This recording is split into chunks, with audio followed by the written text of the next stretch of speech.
If you walk through the streets of Geneva today, you will see the quiet wealth of centuries. You will see the pristine banks lining the Rue du Rhône, their brass nameplates polished to a mirror shine. You will see the private vaults where the world's fortunes have been hidden for generations. You will see respectability carved in stone. But in the 18th century, Geneva was not just a refuge for Protestant money. It was a laboratory. It was a machine for extracting wealth from sovereign nations. It was the birthplace of a financial weapon so sophisticated, so elegant, that it would help destroy the most powerful monarchy in Europe without firing a single shot. The kings of France believed they had discovered the perfect solution to their debt crisis. They had found a way to borrow money that seemed almost magical. Pay a fixed amount every year, and when the lender dies, the debt disappears.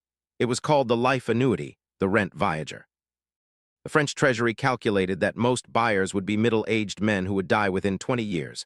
The mathematics seemed flawless, but the French forgot something critical. They forgot that in the world of finance, every weakness is an opportunity for someone else. They did not realize that a small group of bankers in Geneva had discovered a flaw in their system, a flaw that would drain the French treasury of hundreds of millions of livres, a flaw that would help trigger the most violent revolution in European history. This is the story of the 30 Maidens of Geneva, les 30 Demoiselles de Genève. They were not soldiers, they were not spies.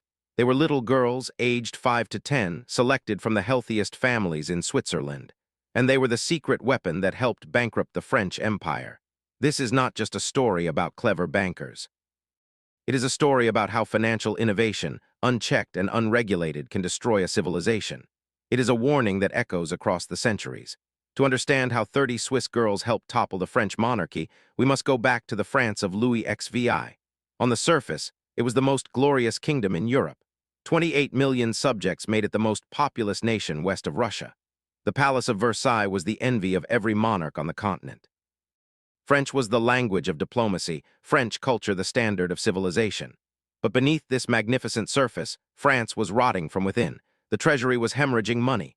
A century of warfare had drained the coffers. The 7 Years' War, which ended in 1763, had cost the kingdom dearly, stripping France of its colonies in North America and India. And the fiscal system designed to replenish those coffers was fundamentally broken. The problem was structural. The nobility and clergy, who owned most of the land and most of the wealth, paid almost no direct taxes. The entire burden fell on the peasantry and the urban poor. The tax system was not merely unfair. It was mathematically insufficient. There was simply not enough taxable wealth in the hands of the common people to fund the ambitions of a great power. So the French crown did what indebted governments have always done. It borrowed, and it borrowed in a particularly French way. Rather than issuing bonds with fixed repayment dates, the treasury relied heavily on life annuities. The rent viager was a simple contract. You gave the government a lump sum, perhaps 1,000 livres. In return, the government paid you a fixed annual amount, say 100 livres, every year until you died. Then the payments stopped and the government owed nothing more. For the government, the appeal was obvious. Unlike a perpetual bond, which paid interest forever, a life annuity had a natural expiration date. Every annuitant who died was money saved. The French treasury calculated that most buyers would be mature adults. A 50-year-old purchaser might collect payments for 15 or 20 years before dying. The effective interest rate seemed reasonable. But in the 1760s, the French government made a fateful decision. Struggling to attract buyers after a partial default in 1759, the Treasury simplified its pricing. Instead of charging different rates based on the age of the annuitant, they introduced a flat rate. Everyone, regardless of age, would receive the same annual payment. A 50-year-old man and a 5-year-old child would get identical terms. Enter Jacques Necker. The Swiss-born banker was appointed Director General of Finances in 1777. Necker was brilliant, ambitious, and desperate for funds. France had just entered the American Revolutionary War, sending troops and ships across the Atlantic to help the colonists defeat Britain. The war was popular. It was also ruinously expensive. Necker financed the war almost entirely through borrowing. He raised over 530 million livres in loans during his first ministry. Much of this came in the form of life annuities. He believed he was being clever, avoiding the political disaster of raising taxes. He did not realize he was setting a trap for himself. Necker's fatal mistake was his faith in averages. He assumed that the purchasers of life annuities would be a normal cross-section of French society. Middle-aged merchants, elderly widows, respectable bourgeois seeking a safe investment for their retirement. The mathematical models said the Treasury could afford the payments. But Jack Necker had never met the bankers of Geneva. He did not understand that across the border, in the quiet Protestant Republic, some of the sharpest financial minds in Europe were studying his annuity offerings with predatory interest. They had found the loophole, and they were about to drive a coach and horses through it. The scheme began in the early 1770s in the counting houses of Geneva's Protestant banking elite. These were men who had been shut out of Catholic France's official financial institutions. They could not hold public office. They could not join the guilds, but they could count, and they could calculate. One of these bankers, examining the terms of the French life annuities, noticed something extraordinary. The flat rate pricing meant that the French government was offering the same deal to everyone. A man of 60 and a child of 6 would both receive 10% of their initial investment every year until death. For the 60-year-old, this was a fair deal. For the 6-year-old, it was a license to print money. A healthy child in 1770 could expect to live another 50 or 60 years. At 10% per year, that child's annuity would return 5 or 6 times the original investment before a single liver of principal had been touched. The French Treasury was essentially giving away money to anyone clever enough to buy annuities on young lives. But there was a problem. You could not simply walk into the French Treasury and purchase an annuity on a random child. The system required documentation. It required proof of life. It required someone to vouch for the health and existence of the named individual. This is where Geneva's unique social structure became invaluable. Geneva was a small, tight-knit community. The banking families knew each other. They knew which families had good health histories, which lines produced long-lived individuals. They knew which children had already survived the great killer of the age, smallpox. They could verify identities and obtain life certificates with a reliability impossible in larger, more anonymous societies. The Genevan bankers developed a systematic approach. They would identify healthy girls, aged between 5 and 10, from families with documented longevity. Girls were preferred because they did not go to war. They did not engage in dangerous professions. They stayed home. They survived. After a girl had survived smallpox, either through natural infection or through the newly introduced practice of inoculation, she became eligible for selection. The families received a small payment for the use of their daughters' names. Some families were offered ongoing stipends, pensions conditional on the girl remaining alive and healthy. The bankers paid for regular medical checkups. They discouraged dangerous activities. They even, in some cases, prohibited the girls from leaving Switzerland or pursuing careers that might shorten their lives. Think about that calculation. The bankers were so confident in their scheme that they were willing to pay families for decades just to keep their daughters alive. The expected profits were so enormous that these ongoing costs were negligible. But the true innovation came next. Individual annuities were risky. One girl might die young from an accident or an unexpected illness. To solve this problem, the Genevan bankers invented something that would not be reinvented for another 200 years. They created a securitized financial product. They pooled the annuities together.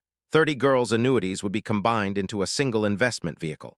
If one girl died, only 1/30th of the income was lost. The pool continued paying. The risk was distributed. The returns were smoothed. The number 30 was chosen carefully, large enough to provide genuine diversification, small enough to keep administrative costs manageable. This is why they became known as the 30 Maidens of Geneva. Les 30 demoiselles, 30 young lives, packaged and sold like commodities. The bankers then divided these pools into shares and sold them to investors throughout Europe. A merchant in Amsterdam could buy a fraction of a Genevan annuity pool. A widow in London could invest her savings in 30 Swiss girls she would never meet. The annuities had become tradable securities, liquid assets that could be bought and sold on secondary markets. By the 1780s, the scheme had grown enormous. 3/4 of all new life annuity purchases in France were placed on the lives of children. Genevan bankers and their imitators were buying up as much as 30% of some French annuity offerings. The French Treasury was bleeding money, and it did not even understand why. The numbers were staggering. In 1780, total French government revenue was approximately 585 million livres. The annual deficit was already 25 million livres. Debt service, the interest payments on all outstanding loans, consumed 251 million livres. That was 43% of all revenue going just to service existing debt, before a single soldier was paid or a single road was built. And the life annuities were the most expensive part of that debt. Because the flat rate pricing had attracted buyers who would live far longer than the Treasury's models predicted, The effective interest rate on these annuities was not 10%. It was closer to 15 or even 20%, depending on how young the named lives were. By 1788, debt service had grown to consume more than 50% of French government revenue. Think about that figure. More than half of every liver collected in taxes was going straight to creditors, and a significant portion of those payments was flowing to Geneva, to London, to Amsterdam, to anyone smart enough to exploit the flat-rate loophole. The French treasury had discovered a magic trick. They had found a way to borrow money without raising taxes. The problem was that the trick was killing them. Every year the payments grew. Every year the young lives in Geneva and elsewhere lived on, collecting their 10%. Every year the hole grew deeper. Jacques Necker published his famous Compte Rendu in 1781, the first public disclosure of royal finances in French history. He claimed a surplus of 10 million livres. It was a lie.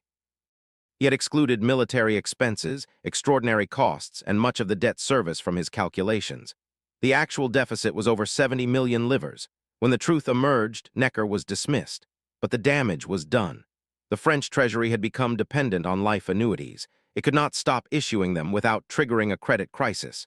It could not reform the flat-rate pricing without admitting the catastrophic losses already locked in.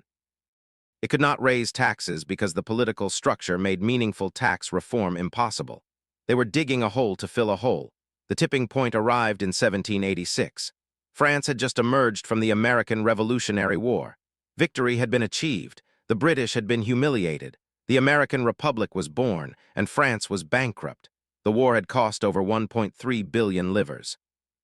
This debt had been piled on top of existing debts from the 7 Years' War and the ongoing obligations of the life annuity system. Total government debt now exceeded 4 billion livres. Annual debt service was approaching 300 million livres against total revenues of around 475 million. At the exact same time, bad harvests struck France. The price of bread soared. The common people, already crushed by indirect taxes, faced starvation. And the treasury had nothing to give them. Every spare liver was going to creditors. Charles Alexander de Calonne, the Controller General of Finances, looked at the ledgers and realized the game was up. In August 1786, he told King Louis XVI the brutal truth. France faced imminent bankruptcy. Without dramatic reform, the government would be unable to make its payments within months. Calonne proposed a radical solution. He would impose a universal land tax, payable by all landowners regardless of their social status.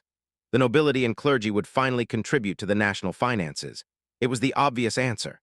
It was also political suicide. Calonne knew the parliaments, the regional courts that had to register all new taxes, would never approve such a measure. So he convinced Louis XVI to summon an assembly of notables, 144 hand-picked representatives of the privileged classes. Calonne believed these men would see the necessity of reform. He believed they would sacrifice some of their privileges to save the kingdom. He was catastrophically wrong. The Assembly of Notables convened at Versailles on February 22, 1787. Calonne presented his dire financial report. He revealed the annual deficit of over 100 million livres. He explained the unsustainable trajectory of debt service. He pleaded for the land tax. The notables were horrified. Not by the deficit, by Calonne himself. They accused him of mismanagement. They questioned his figures. They suggested reasonably enough that a man who had presided over such a disaster should not be trusted to fix it. Lafayette wrote to Thomas Jefferson that the assembly should be renamed the Not Ables. Calonne was dismissed in April 1787. His replacement, Loménie de Brienne, tried the same reforms and met the same resistance. The parliaments refused to register the tax edicts. The privileged classes refused to pay, and the debt continued to grow. By the summer of 1788, France had exhausted its credit. European banks, which had lent freely during the American War, now refused further loans. The treasury literally ran out of money. On August 16, 1788, the government suspended payments to its creditors. In polite language, this was a temporary adjustment. In brutal language, France had defaulted on its debt. This bankruptcy immediately invited political catastrophe.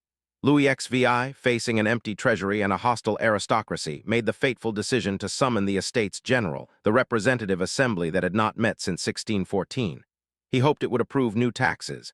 He hoped it would solve the financial crisis. He did not understand what he was unleashing. The Estates General was not a rubber stamp. It was a forum for grievances. And France had grievances beyond counting. The Estates General convened on May 5, 1789. Within weeks, it had transformed into the National Assembly.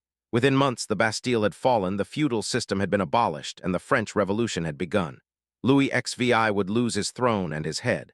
The old order would be swept away in blood and fire. But what of the 30 maidens? What happened to the life annuities that had helped drain the treasury? The revolutionary government faced the same debt that had destroyed the monarchy. They had inherited a mountain of obligations, including all those expensive life annuities. The Maidens of Geneva were still alive. Their payments were still due. The revolutionaries tried several solutions. First, they inflated the currency. The assignat revolutionary paper money backed by seized church lands lost 99% of its value between 1790 and 1796. Annuity holders who had been promised payments in gold livers found themselves paid in worthless paper. The purchasing power of their income collapsed, but inflation was not enough. In September 1797, the revolutionary government did what Louis XVI had always refused to do. It defaulted outright. The law of two-thirds bankruptcy canceled 66% of all government debt. Annuity holders saw their income slashed by two-thirds overnight. The Maidens were still alive, but their annuities had been largely destroyed. Those who survived the revolutionary chaos found their payments reduced to a fraction of their original value. When Napoleon stabilized the currency in 1803, the damage was permanent. A life annuity that had once paid 100 livres per year might now pay 30 francs, worth perhaps a tenth of the original amount in real terms. Yet some annuities survived. The French state, even in its revolutionary and Napoleonic incarnations, maintained an unusual commitment to honoring its debts, at least partially. The life annuities were transferred to a new register, the Grand Livre de la Dette Publique. Reduced, debased, but not entirely canceled, they continued paying to those nominees who remained alive. One annuity, created in 1738 on the descendants of a lawyer named Claude Linot, continued paying into the 20th century. The last recorded payment was made in 1946. 208 years after the original contract was signed, the French government was still sending checks to the Linot heirs. The Genevan bankers, of course, had long since taken their profits. They had sold their shares in the annuity pools to other investors, collected their fees, and moved on to other opportunities. When the revolutionary defaults destroyed the value of the annuities, it was the secondary market holders who suffered the losses, not the original architects of the scheme. This was the ultimate irony. The financial innovation that helped bankrupt France enriched Geneva. The wealth extracted from French peasants and urban workers flowed into Swiss bank accounts. The revolution destroyed the monarchy, but it did not destroy the bankers. Between 1770 and 1789, the 30 maidens and their imitators had drained hundreds of millions of livres from the French treasury. This was money that could have fed the poor, money that could have reformed the tax system, money that could have paid for an army to defend the borders. Instead, it went to bondholders in Geneva, Amsterdam, and London. The French people paid twice. First, they paid taxes that went straight to foreign creditors. Then they paid with their blood when the financial system collapsed and revolution consumed the country. The monarchy did not fall because of bread prices alone. It did not fall because of Enlightenment philosophy alone. It fell because it was broke. And it was broke in significant part because a small group of Swiss bankers had discovered a flaw in its borrowing system and exploited it ruthlessly for 2 decades. The final payment on the old regime's life annuities was extinguished sometime in the mid-20th century, more than 150 years after the revolution. The mathematics of the scheme meant that some nominees, those healthy girls selected in the 1780s, lived well into the 1860s and 1870s. Their children and grandchildren collected payments for decades more. The French taxpayer paid for the sins of Louis XVI for over a century. The story of the 30 maidens is the ultimate lesson in unintended consequences. The French treasury thought it had found a clever way to borrow money. The Genevan bankers thought they had found a clever way to invest. Neither side understood that their combined cleverness was creating a monster. The flat-rate life annuity was not evil by design. It was simply mispriced. The Treasury offered terms that made sense for average buyers, but created enormous profits for those who could select for longevity. The market, as markets always do, found the inefficiency and exploited it. But the 30 maidens teach us something darker. Financial innovation, once released, cannot be controlled. The Genevan bankers did not intend to destroy the French monarchy. They were simply maximizing returns for their clients. But their rational, profit-seeking behavior, multiplied across thousands of transactions over 2 decades, helped drain a great nation of its financial lifeblood. Sound familiar? In 2008, Banks packaged mortgages into securities, just as the Genevans packaged annuities. They sold tranches of these pools to investors worldwide, just as the Genevans sold shares in their demoiselle funds. They assumed the mathematical models would protect them from catastrophic loss. They were wrong. The subprime crisis and the 30 Maidens share the same DNA. Both involved financial products that seemed to offer something for nothing. Both involved sophisticated players exploiting pricing flaws that less sophisticated counterparties did not understand. Both created systemic risks that individual actors had no incentive to address. When sovereign borrowers offer mispriced products, the market will find a way to extract value. When financial innovation outpaces regulation, disaster follows. When the clever few discover a loophole, they will drive through it until the system collapses. The Maidens of Geneva remind us that debt is never free. Someone always pays. In 18th century France, it was the peasant and the worker, taxed to service debts they did not understand, starving while bondholders collected their coupons. The mathematics of compound interest has no mercy. It does not distinguish between good borrowers and bad. It simply demands payment. Remember that the next time someone offers you a financial product that seems too good to be true. The banks of Geneva still stand today. They still manage the wealth of nations. They are still very discreet about their methods. Walk down the Rue du Rhône and you will see nothing to suggest that this quiet city once helped topple an empire. The brass nameplates reveal nothing, but the bones of the French monarchy lie beneath the cobblestones of Paris. The ghosts of the revolution still haunt the Tuileries. And somewhere in the archives of Geneva, there are still records of 30 little girls who never knew their names had been weaponized. I'm John, and this is the Cinematic Historian channel. Subscribe now to stay ahead of the curve because when the history books are written, you'll want to be among the few who saw it coming.